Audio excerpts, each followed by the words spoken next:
heart of where innovation, money, and power collide in Silicon Valley and beyond. This is Bloomberg Technology with Caroline Hyde and Ed Ludlow.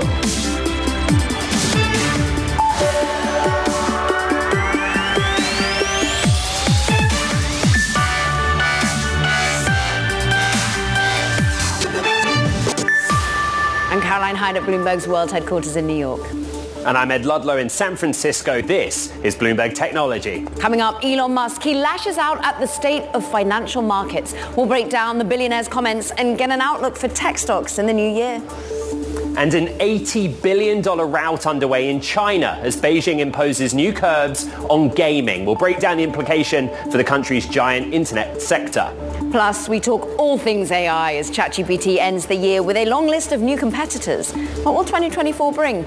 Then here and now is Elon Musk. Cathie Wood and Elon Musk do Spaces. It's wide-ranging. Elon Musk goes after the public markets. He basically says there's too much regulatory burden on being a public company, and he wades into the passive versus active investing debate. Tesla is the only publicly traded proxy I've got for you, Caro. It's up 0.6%, up 107% year to date. A beneficiary, one might say, outpacing the S&P 500's gain of 20% in the public markets that Musk had a lot to say about. He did. And of course, it's kind of music to Cathie Wood's ears, who, of course, has an actively managed set of ETFs. It was wide-ranging, wasn't it, on X? And overall, we did see Elon Musk really pushing back and pushing out, again, it feels, at the state of US financial markets. I mean, we're just looking at the moment of Tesla holders, for example. Just take a listen to what he had to say. The percentage of the market that is passive is too great at this point. So at the end of the day, somebody actually has to make an active decision. The passive investors are riding on the decisions of the active investors. You get essentially massive movements of the stock based on the decisions of maybe 4 or 5 active major stock pickers. And look, of course, Elon Musk himself is the biggest holder of Tesla stock, but then it's Vanguard, BlackRock, State Street. We can dig into all of this with Bloomberg's Max Chafkin, and we've heard him rail against the fact that there's a lot of passive money now. Does he have a point? I mean, there's, first of all, no surprise that he's railing against the, regulatory burden of running a public company. He has for years clashed with the SEC, has, been firing off insults at the SEC, for years. So no surprise there. In terms of the active versus passive, I mean, I think this is a case to some extent of both of these people talking their books. As you said, Cathie Wood, active manager, also runs a venture fund newly, which is making its investments available to investors. She talked about that on the podcast. So there's sort of lots of reasons for them to talk about how, the Vanguard approach isn't great. Also, Elon Musk is a guy who benefits from the kind of vibe style investing. And I think, anything that's not vibes is not as good for Tesla and his companies. In the 5 or 6 years that I've covered Elon Musk, he has benefited from the capital markets. And he has been pretty clear that he doesn't lose that much sleep over the thoughts of investors. In the even longer period of time that you've covered Elon Musk and Tesla, that has been true as well. Just what was his basic argument about the functioning of markets? This is what I don't get. What is he arguing in favor of?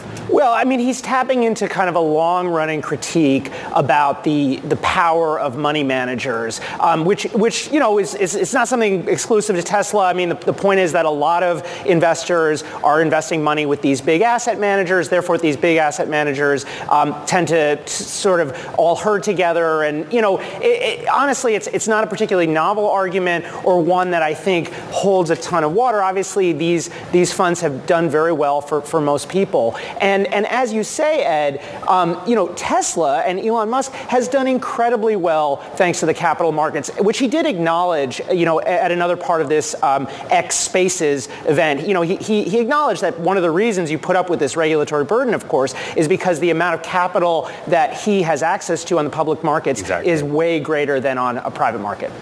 The biggest single shareholder of Tesla, by the way, is Elon Musk, 13%.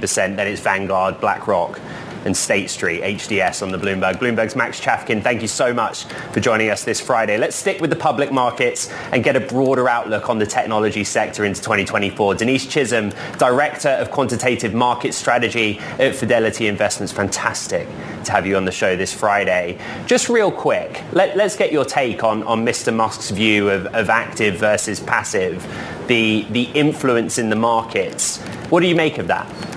Well, I think that when you look back in terms of history, if you were seeing very different market reactions in terms of how stocks were moving, then you would say one is more market moving than the other. I've heard a lot of arguments in terms of, well, most of the market is passive, therefore it's building up these dislocations or potential bubbles causing these massive moves in stocks. And actually, when you look back through history, I'm not seeing any difference in terms of patterns in the data that I look at. So, I think, you can always think about it from an allocation perspective. If you buy a technology ETF or even if you stay in cash as an investor, that is an active decision. So it certainly depends on who you're talking to when you think about active versus passive. Yeah, and all of this, they're sort of speaking out of one side of the mouth to be this is democratization ultimately when you're able to have access to big ETFs, but also it's democratization when you're able to have access to actively managed ETFs as well, Denise. And I'm interested, therefore, if investors are thinking, okay, strategize to me at the moment. Should I, with the amount of chunk of change I have in cash, vis-a-vis the amount that I currently have in the market allocated to tech, should I can remain allocated to technology given the outperformance of 2023? Right. 2023 has been a great year in terms of technology leadership and an unexpected year in terms of just how strong the market has been. And I think that's a cautionary note to investors by using bad news to stay on the sidelines because stocks are this discounting mechanism. So by the time news gets good, the gains may already be in.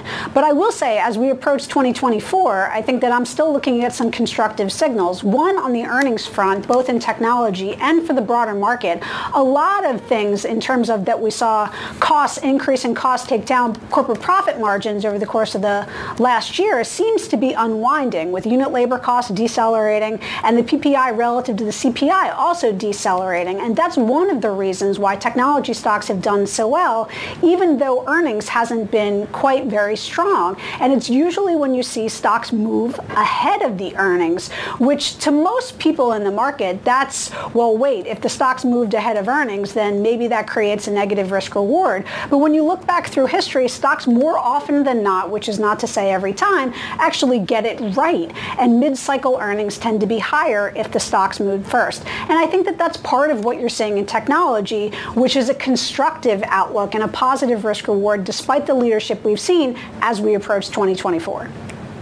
Denise, I would love to take a look back through history. Let's do it. 24 hours ago on the show, Denny Fish of Janus Henderson joined us. And I made the point, well, if you go back to 2018 when I moved to San Francisco and tracked the NASDAQ 100 relative to the S&P 500, it outperforms. And Denny made the point, well, if you go back to 1995 when I moved to San Francisco relative to the S&P 500, it outperforms. Year to date, the gain on the NASDAQ 100 is 53%, S&P 500 24%. Does anything change that historic trend in 2024?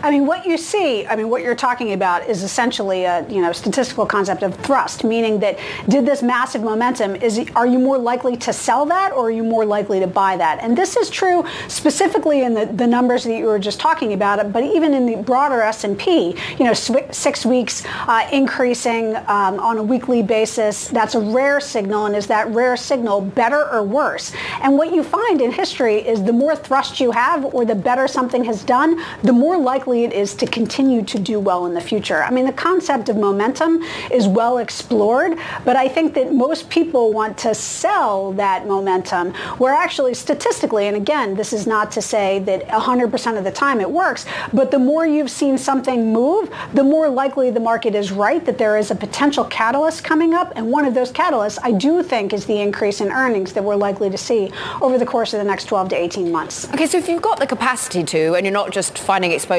via the NASDAQ or the NASDAQ 100, can you rotate within technology? Is it time to broaden out from the Magnificent Seven? No, that's a great question because it has been fairly dominant both in technology and in the broader market. There's really been, let's call it one trade, which is technology and technology-related stocks. And I do think 2024, we have the catalyst of potentially lower rates now that does suggest market broadening historically. But on top of that, you have a lot of what I call dislocation variables, meaning that there's a really wide dispersion in the valuations within technology. And typically, when you see wide dispersion, that's not only good for the sector, but it's good for broadening out of the sector. I mean, think about something like software even, that finally for the first time since 2014 is now out of the top quartile on valuation, which changes your risk reward. All of a sudden, you're starting to see these signals broaden out to maybe equal weighted tech as opposed to something that's been very dominant in the cap weighted indices. And this is not just within technology. I think that this is within the broader S&P. It's been a very tight market in terms of the sector outperformance, but I do think that that's likely to shift because we're evolving from a situation where 2023 was really a contraction in earnings with higher rates to 2024 potentially being the exact opposite. Rates might have peaked and we're actually starting to see an acceleration in earnings. And that is usually coincident with a broadening market. Oh, some optimism as we let you do some panic purchasing to finish off this year. Happy holidays to Denise Chisholm. Thank you so much for spending time with us, of course, of Fidelity Investments. Meanwhile, coming up, fresh restrictions in China have sent the video game industry into a tizzy. We'll discuss more with Lisa Cosmas Hansen, President and CEO of Nico Partners, true expertise in this particular realm. Stick with us. This is Bloomberg Technology.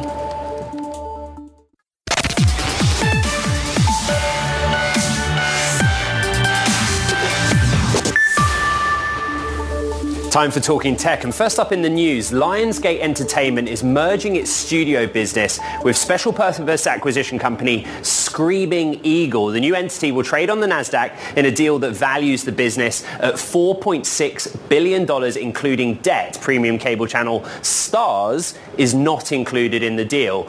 And as of Thursday afternoon, Apple is no longer selling its Series 9 and Ultra 2 watches online in the US. Apple also says it won't be able to repair any out-of-warranty watch models. This comes just days before a ban imposed by US regulators related to a patent dispute scheduled to halt all sales effective December 25th. Sales will continue at Apple stores internationally, both in online and in person. Plus, ASML says it has shipped the first parts of its newest chip-making machine to Intel. Parts of its state-of-the-art high-NA extreme ultraviolet system was shipped to Intel's D1X factory in Oregon, according to Bloomberg sources. It's a win-win for both companies, who are among the first important companies in the chip-making industry. Karen. Well, let's just stick on really the theme that we were raising at the beginning and the market impact of today of Tencent, which has led an $80 billion sell-off in some of China's biggest online names, Ed. Look, this comes after what seemed as a kind of a surprising position of new gaming curbs, reviving all those fears that Beijing may again be targeting the country's giant internet sector. For more, we want to bring in Lisa Cosmas Hansen, President and CEO of Nico Partners. Look, it is the market research and consulting firm covering the Asia games market and its consumers, and therefore the perfect voice, Lisa, on to tell us just ultimately how much of a shock this was. The market seems to be reflecting a shock. Were you surprised?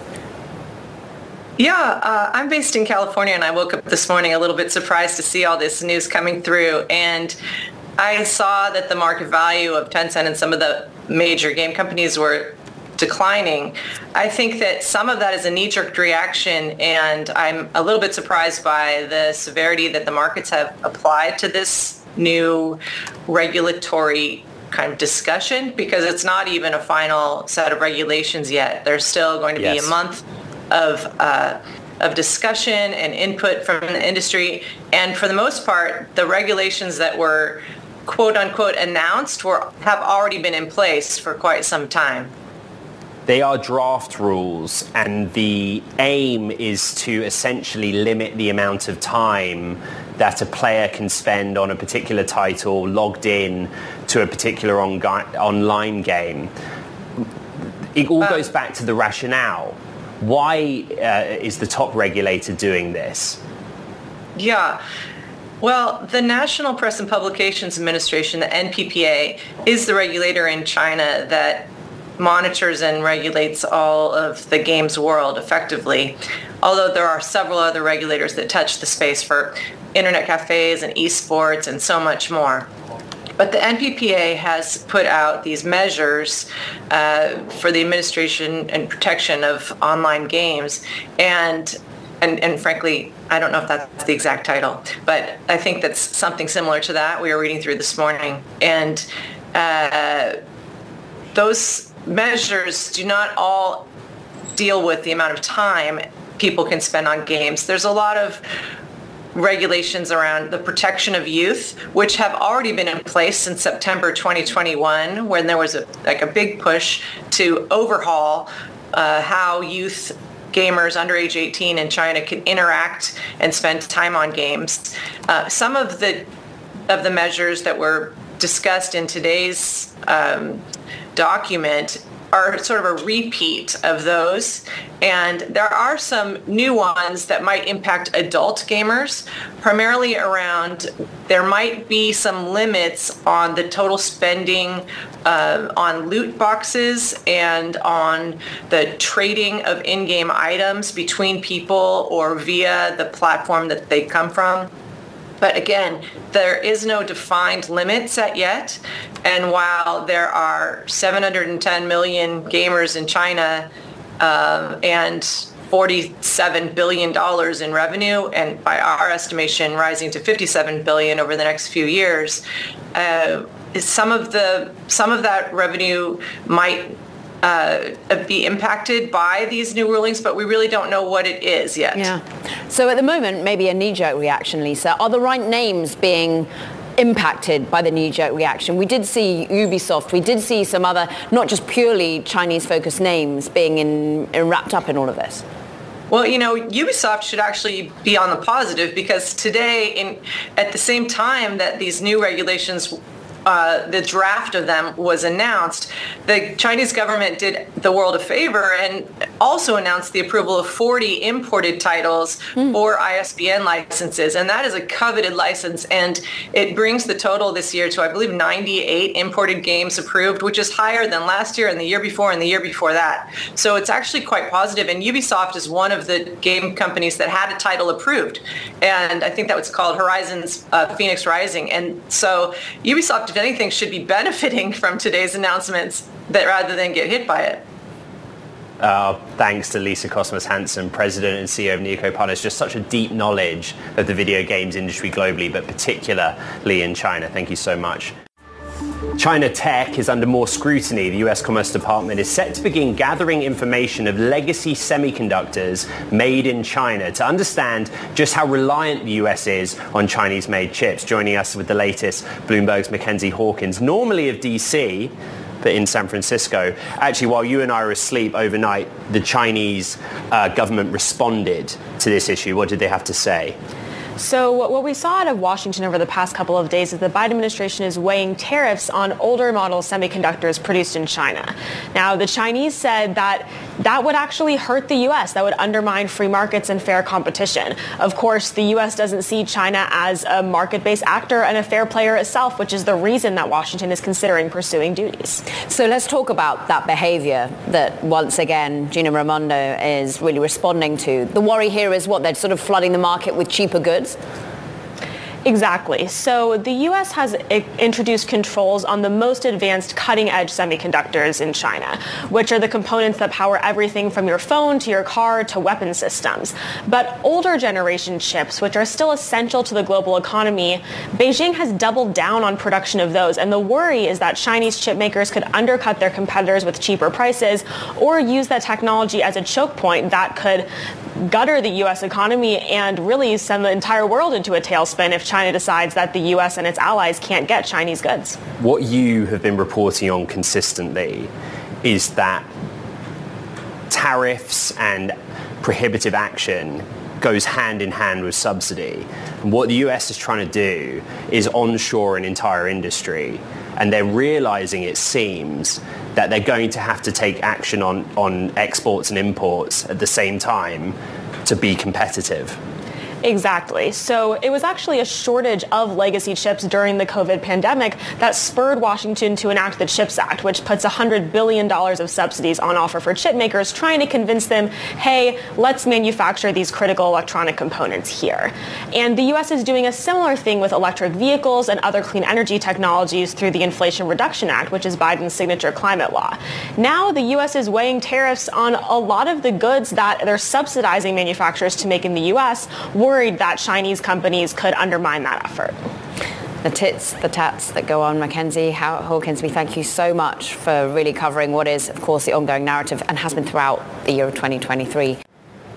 Global supply chains are a top and critical story. Attacks by Yemen's Houthi rebels on commercial traffic in the Red Sea are causing havoc in one of the world's most critical waterways, disrupting shipping and endangering the global economy. For more on the picture of that global supply chain, we're joined by Ryan Peterson, the CEO of Flexport, a leader in global supply chain technology and data, frankly, as well. Let's bring up a map of global shipping lanes and explain what's happening. The Suez Canal is a principal route. It's a shortcut. Attacks are impacting the ability of carriers to go through that shortcut.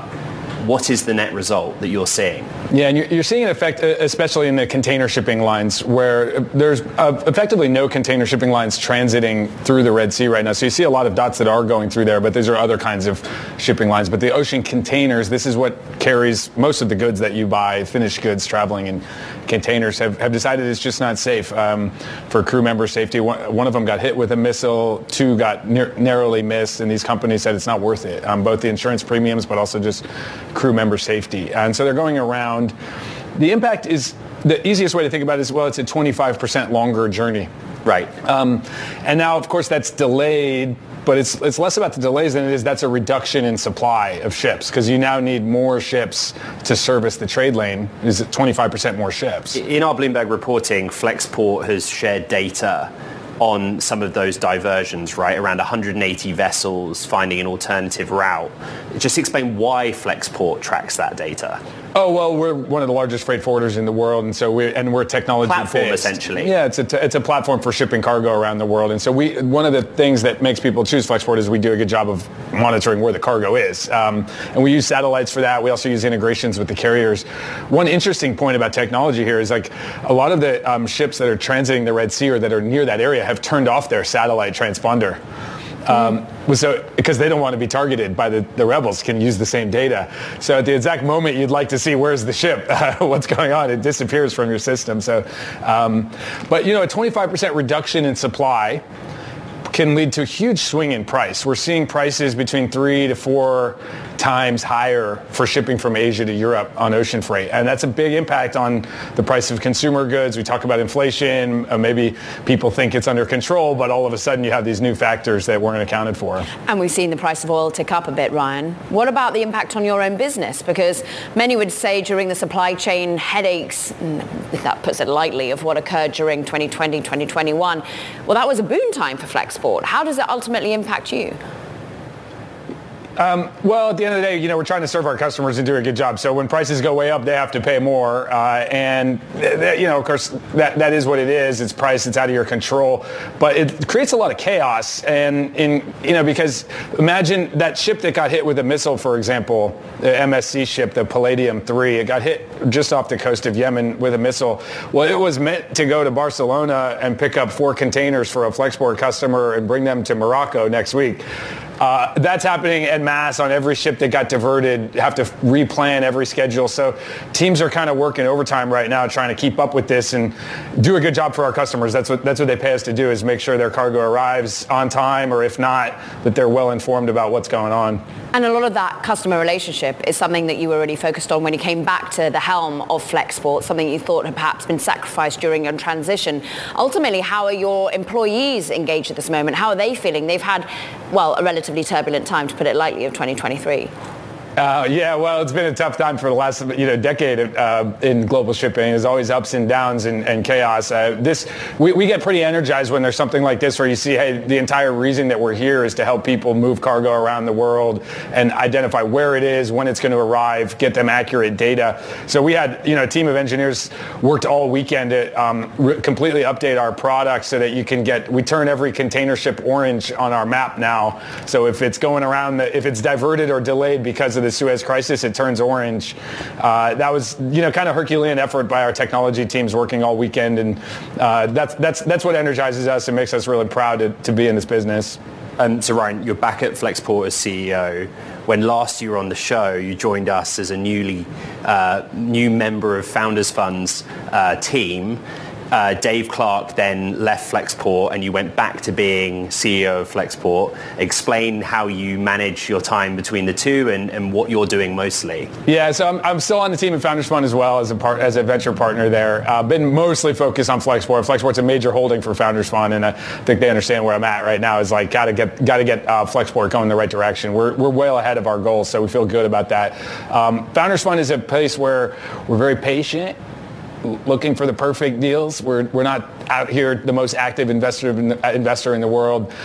We want to be contrarian. We want to find things that other people aren't finding. So it's a moment for Founders Fund in general to say, hey, let's take assessment. We've been not really aggressive writing tons of checks. We're looking for the fat pitch of like the perfect company that comes along. And we do get to see most of the companies out there that are, everybody wants to get Founders Fund. As an entrepreneur, I can say that of having tried to get the best investor has always been Founders Fund. I know Dave took to social media when that change happened, but just as a point of clarification, when you did join Founders Fund, at that time, were you expecting that you'd have to go back to Flexport, or that's something you reacted to?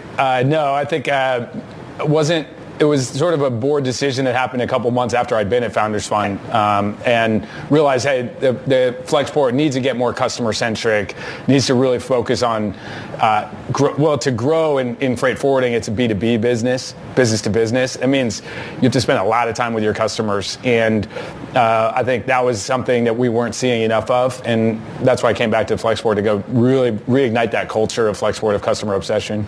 And you sort of said that actually you're outperforming where you thought you'd be, Ryan. I'm interested in, well, as we're about to all perhaps break up for the holidays, you've also got an insight into that because Flexport bought Shopify's logistics part of the business, and then how much have you been able to focus on that, this new area of growth, or how much has it ultimately been a bit of a distraction to what now is the focus of B2B logistics? Oh, well, that's also B2B. It's serving businesses is our customers for that. It has a really great leadership team, and we sort of run it as a business unit that's, I wouldn't call it autonomous, but it runs on its own with an amazing woman heading that named Parisa.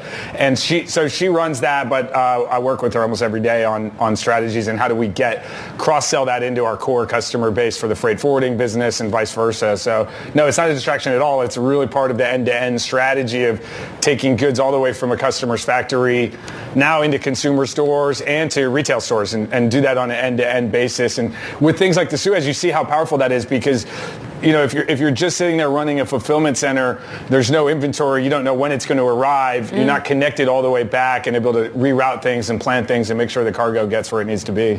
And boy, is everyone looking at when their deliveries are coming when it comes to the holidays at the current moment. To that end, is the consumer strong from your perspective?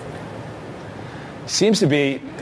In the U.S., we see demand is back above 2019 levels. Of course, volumes went way up for shipping volumes during the pandemic when people weren't able to go and buy goods and services. But what's very interesting is that while service consumption has gone way up, things like travel and whatever it might be, restaurants and massages, those things have gone back up. But goods consumption hasn't come down. It's still above 2019 levels, pretty healthy consumption.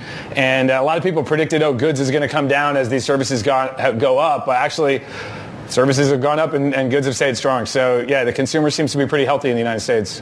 Nice macro perspective to end it on, Ryan. Thank you so much for your time. Ryan Peterson is, of course, Flexport CEO. Busy time across the board. Meanwhile, coming up, look, we're just talking about geopolitical issues and real attacks in the Red Sea. We're now going to talk about cyber attacks too, poised to increase, unfortunately, in 2024 after wreaking havoc this year. We're going to get an inside look with Bipul Sina. He's, of course, Rubrik. This is Bloomberg Technology.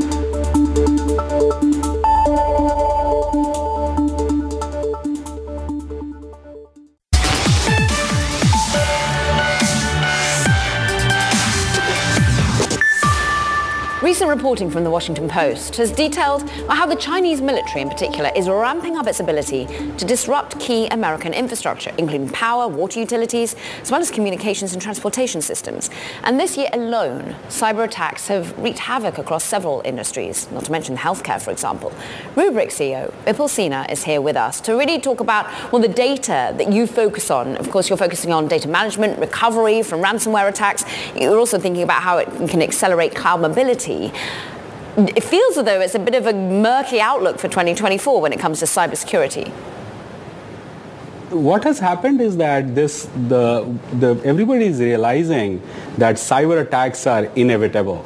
And every organization in the world has already been penetrated, and the latest news around China and the US proves that point.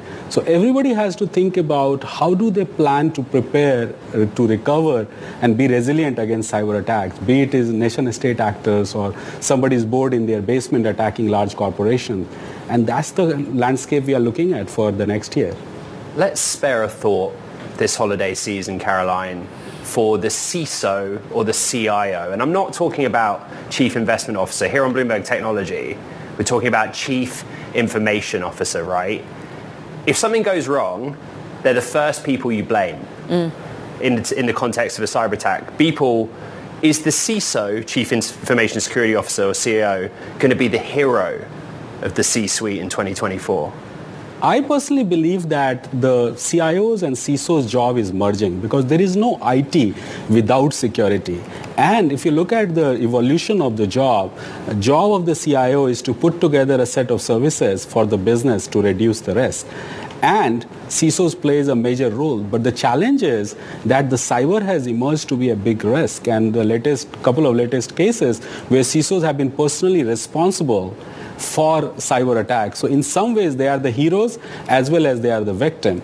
So I feel that the discussion has to be reframed where instead of just focusing on preventing attack and stopping attack, CISOs has to be thinking about how do I recover because attacks are inevitable. And that's the landscape. Understandably, many CISOs and CIOs watch this program. And so if you're out there and you are working at a technology company, give a bit of support this holiday season to your CISO or CIO. Where the attacks are targeting, you talk about sort of edge devices. What we mean is routers, points of vulnerability in IT infrastructure. Why do they focus attacks there? Attackers are going after the easiest way to enter. In many cases, attackers are not hacking in. They are logging in. They are actually playing with our emotions to get our credentials and then log in and to do the damage. Stopping attack is impossible because there are just so many ways to get in because the volume of data, velocity, variability of the data has gone beyond human comprehension. So the question is, what is the strategy to be able to recover and be resilient against attack? And everybody has to focus on that. That's how the CISOs will succeed, and that's how we'll succeed in the new year. You're also potentially going to be IPOing in the new year. How's that going? I mean, we are focused again on building a long-term business. I will leave the IPO to the experts. I can't comment on it. All right, Rubrik CEO Bipul Sinha, come back again and we will ask you again when you're going to take your company public. We appreciate your time and the outlook for 2024. Let's turn to the world of entertainment. We're all talking about it online. Lionsgate, the studio behind the Hunger Games, John Wick, Twilight Saga, is taking its studio business public. Now, that's via a SPAC in a deal that values the business at $4.6 billion, but that does include debt. Joining us now to discuss Bloomberg's Felix Gillette. And Felix, why this seems to be a theme of ultimately big media companies splitting themselves in two. Yeah, well, they've been talking about this for years, about separating the movie and TV assets essentially from Starz, the cable and streaming distributor. And yeah, it creates a pure play content company. There's going to be a lot of M&A activity in the media space next year. We've just been talking about Warner Brothers Discovery kicking the tires on Paramount. Now you have a another option for a big content library. If you're looking to bulk up your streaming service, you look at Lionsgate, probably 18, 19, 20,000 movies, TV shows in their library that you could add in. And now you don't have to deal with Stars, which is another problematic declining cable asset. I mean, you say you don't have to deal with Stars. I guess that's my question is, what are the underlying factors that move to the separation? And indeed, the underlying factors behind the idea of a Warner Brothers Paramount, is it just that kind of broadcast linear TV is dead? Yeah, I mean, I think it's just the continued decline of people cutting the cord for cable.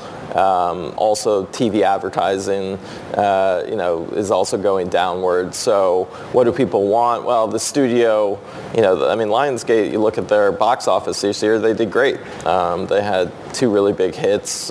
Saw was also pretty popular. I think they'll end up as probably the 6th biggest U.S. domestic distributor this year at theatrical, over $500 million in ticket sales. So that part of the business is very appealing. But, what's going to happen with the Stars side of it, they're already losing, everyone's cutting their cord, you're losing subscribers. That's just going to be a continued trend into the future. Felix, Gillette, we thank you. It's going to be a busy ride for 2024 when it comes to media M&A. Meanwhile, earlier this year, Apple engineering alums launched an AI pin that's campaigning to replace phones. Just the other day, I had a chance to try it out with the co-founders of the company. Have a watch of Humane. Wearables on a few wish lists this year, and maybe your name is already down on the wait list for the AI pin made by Humane. No ordinary sleep or fitness tracker. This AI wearable wants to replace your phone. They want you to talk instead of type. They want you to remain present instead of swipe. And there's been so much hype around these former AI employees, Bethany Bongiorno and Imran Chowdhury, and what they've made, that we wanted to get, a reality check on actually using it. Translate into Japanese. Where is the best sushi local to here? 地元で一番美味しい寿司はどこですか?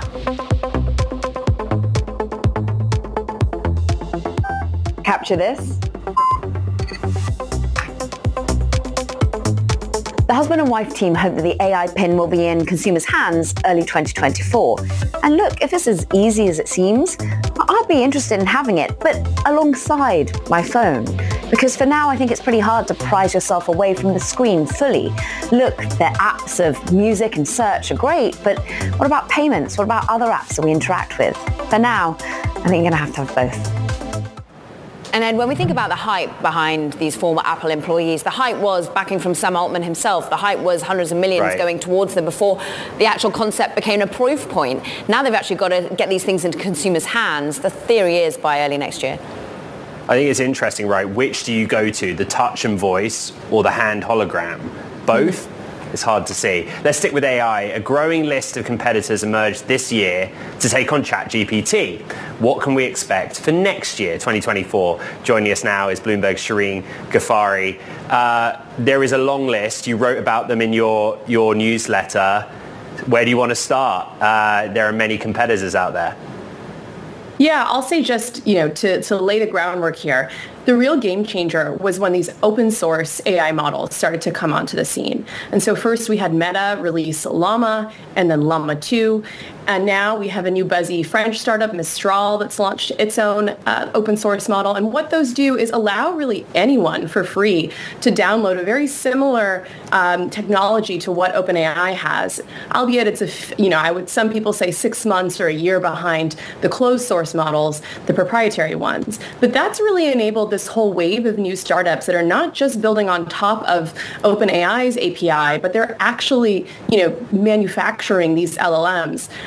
Building off of what's just open and out there for free. When I think of Mistral, I think of perhaps some of the lobbying they were having to do of the EU AI Act and ensuring that this sort of regulation that starts to come in, globally speaking, doesn't choke off the innovation from the smaller players. Is that a key concern for 2024?